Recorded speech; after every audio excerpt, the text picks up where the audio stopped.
पढ़ेंगे? अच्छा ठीक है, आज पहला दिन है। आप लोगों ने गर्मी की छुट्टियां कैसे कैसे बिताई भाई? और नेहा, आपने कैसे छुट्टियां बिताई? मैडम, मैं अपनी मम्मी पापा के साथ एसलवर्ल्ड गई थी। अभिनव, आपने?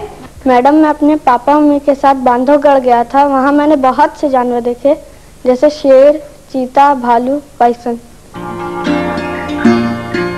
मध्य प्रदेश के सतना शहर से करीब 120 किलोमीटर की दूरी पर स्थित यह उद्यान बांधवगढ़ राष्ट्रीय उद्यान के नाम से जाना जाता है। यह करीब 448 वर्ग किलोमीटर में फैला हुआ है। विंध्याचल में बसा यह प्रदेश करीब 32 पहाड़ियों से घिरा हुआ है। यह कभी रीवा राज्य में शिकारगाह के रूप में विख्यात था।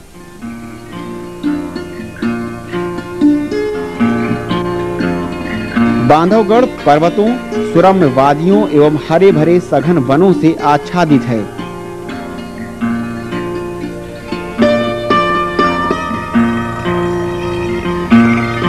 वन्य जीवों का अविस्मरणीय संसार सुरक्षित है।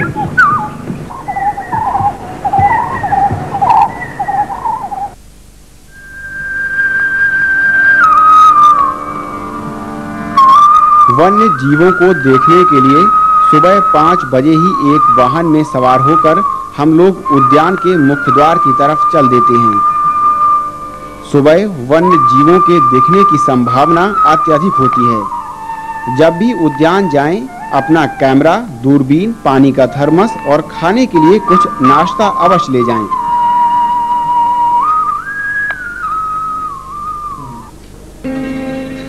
तेईस मार्च 1968 को बांधवगढ़ को राष्ट्रीय उद्यान घोषित किया गया। इस राष्ट्रीय उद्यान में बाघ, चीतल, सांभर, नीलगाय, चिंकारा, पैंथर, हिरन, भालू आदि जानवर पाए जाते हैं। यह वन हरे भरे घने वृक्षों से आच्छादित है। यहाँ साल, बांस, आंवला, बहेड़ा आदि के वृक्ष बहुतायत में दिखाई देते हैं। तभी हम लोगों को घास के मैदान में एक चीतल हमारे स्वागत में खड़ा नजर आता है।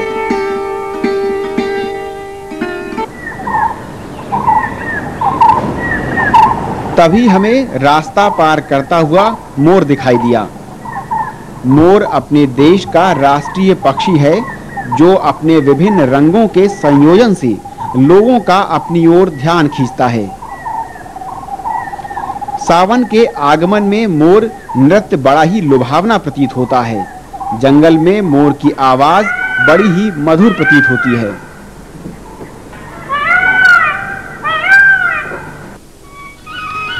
वाहन में सवार हम लोग जंगल के नज़ारे देख ही रहे थे कि सामने से आते हाथियों पर सवार विदेशी पर्यटक दिखाई दिए, जो अपने कैमरे से जंगल के नज़ारे कैद कर रहे थे।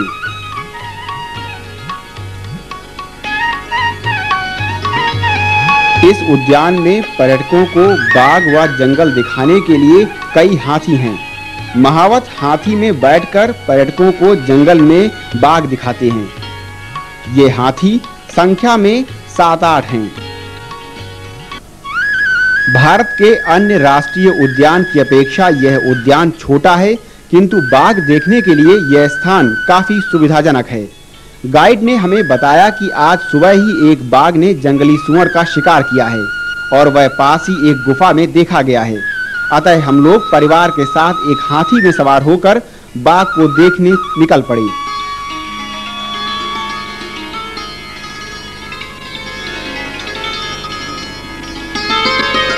टेढ़े मेढ़े पहाड़ी रास्तों से गुजरते हुए हम लोग जा ही रहे थे, तभी महावत ने हमें इशारे से बताया कि वो देखिए, गुफा में एक बाघ बैठा हुआ है और उसके पास ही मरा हुआ सूअर पड़ा है। बाघ को जंगल का राजा कहा जाता है। बाघ को देखते समय हमेशा सतर्क और चौकन्ना रहना चाहिए। बांधवगढ़ सफेद बाघ का उद्गम स्थल रहा है।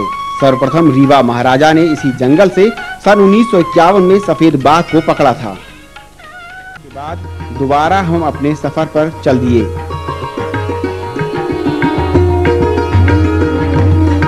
इस उद्यान में चीतलों की संख्या सबसे ज्यादा है। नर चीतलों के सींग होते हैं। इनके पूरे शरीर में बूंदीदार रचना होती है। ये बादामी तथा सफेद रंग के होते हैं। ये हमेशा झुंड में निवास करते हैं।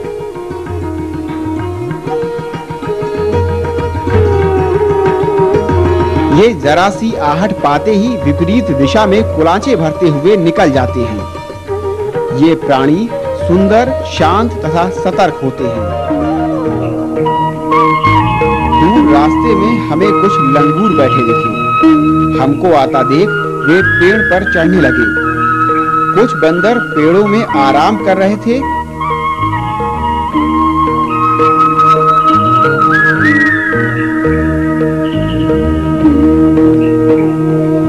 और कुछ बंदर अपने छोटे-छोटे बच्चों को पेट से लिपटाए हुए एक पेड़ से दूसरे पेड़ में छलांग लगाते हुए रोचक दृश्य प्रस्तुत कर रहे थे।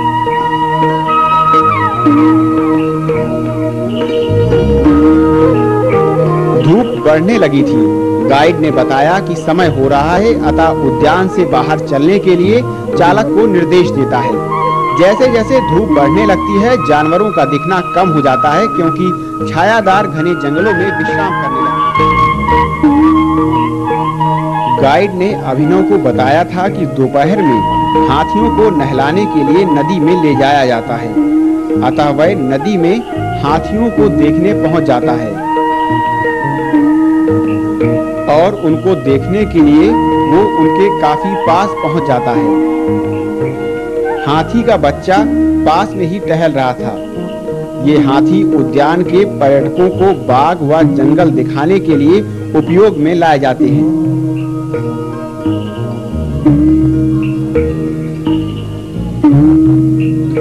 अभिनव अपनी बहनों को भी हाथी के बारे में जानकारी देने लगता है। हाथी का बच्चा सुंदर व शैतान था। तभी कहीं से उड़ता हुआ एक ईगल पक्षी दूसरे पेड़ से आकर सामने वाले पेड़ पर बैठ गया। तभी पापा ने कैमरे से कुछ उसकी तस्वीरें भी खींच ली। इसका रंग धूसर और शरीर में छोटे-छोटे बाल होते हैं। इसके कान काफी बड़े होते हैं। नर सांभर की बड़ी-बड़ी शाखाएदार सींग होती हैं। गर्मी के दिनों में ऊंची जगहों से उतरकर वन्य प्राणी जलाशयों के पास दिखाई पड़ते हैं।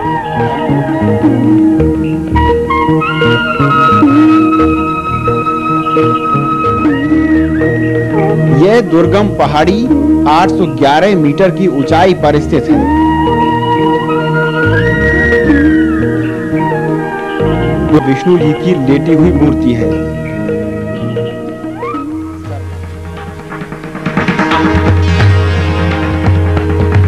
यह बांधवगढ़ पहाड़ी पर स्थित भगवान विष्णु की लेटी हुई करीब 30 फीट लंबी प्रतिमा है, जो कि शेषनाग की शैया में लेटी है, अतः इसे शेष शैया भी कहते हैं। मूर्ति के पैर की तरफ लक्ष्मी जी की टूटी हुई मूर्ति है। पास ही एक शिलालेख खुदा हुआ है, जो कि प्रतिमा के विषय में जानकारी प्रदान करता है।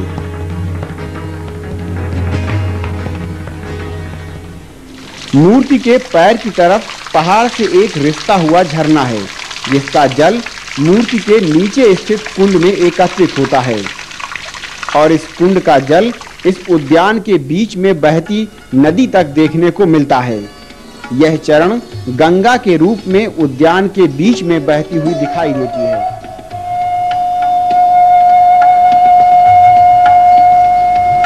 अपने गंतव्य की ओर लौट रहे थे।